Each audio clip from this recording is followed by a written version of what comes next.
Demond Crump ever called you, asked you to get on their platform? Never. No, if you want me to be there organically, it's gonna happen. I'm gonna earn the right.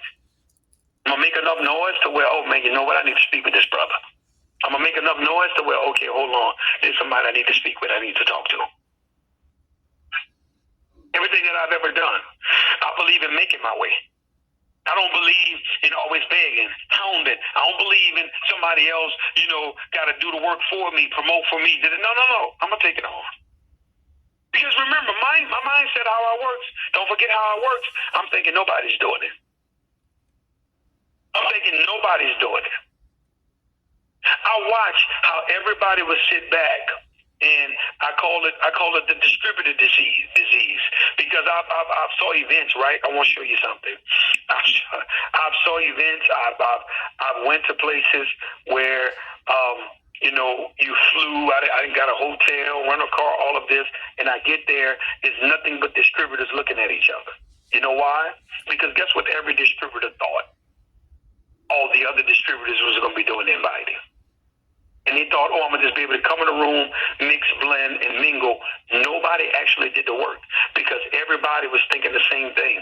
See, that's the disease I've never been a fan of because one of the things that I do is that I always make sure that I'm doing the work because I'm thinking and I'm counting in my mind that nobody is. That's what I'm good at. They got 11 individuals that we're doing this together with, but in my mind, I'm thinking none of them are promoting. I'm not sitting back. Well, we good now. I did my part, so I know David is going to do his part. Okay, Stormy going to do hers, and Alfred is going to do his, and Bryce is going to do it. No. That's not good discipline. No, I'm going to the wire until the team tells me. The back-end support of that website said that's it. Sold out on tickets. That's when my job is done. Because I operate under the banner of the art of discipline. And I want you to understand there's a price to pay when you shortcut. There's a price to pay when you don't go to the gym like you're supposed to. What is the price I'm paying? You're overweight. You're feeling uncomfortable. You know you're not looking your best. You're not feeling your best. Trust me, guys. When you look your best and you're feeling your best, you perform your best. It's a high level of performance. It's a positive mental attitude that you possess. It's something about that.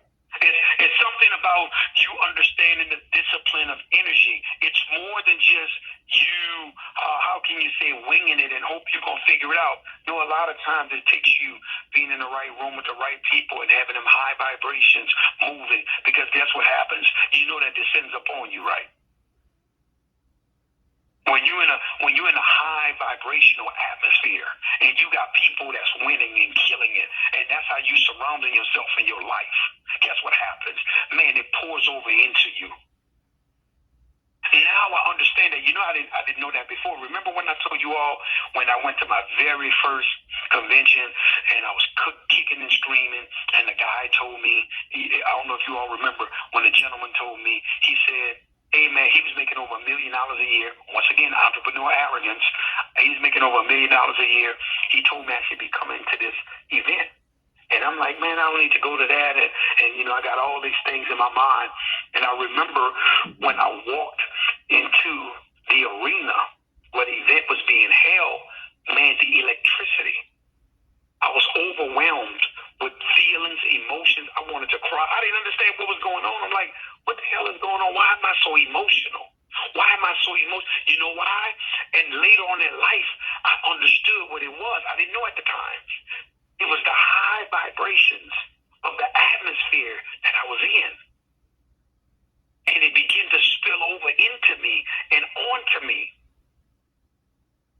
And that's what made the difference of me and the people that was with me that wasn't attending.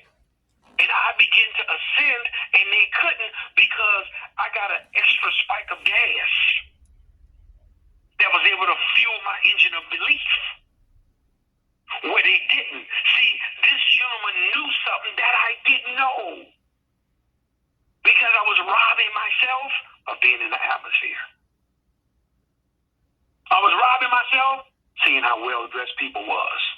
How they was moving. Oh, man, look at that white Dan. Man, look at Dr. Kenny Lewis. Man, he outside, got a Bentley parked outside. That was my first time ever seeing a Bentley in my life. I had never saw one. I had never saw a Bentley in my life. Convertible, drop top Bentley, powder blue, bone interior. I know it. I remember it to this day. See, it was me understanding, and once I started learning principles, oh, I get it. You got to be disciplined. Oh, I see what it takes now. I see what happens now. People are not disciplined with time. Some of you all, let's be honest about this.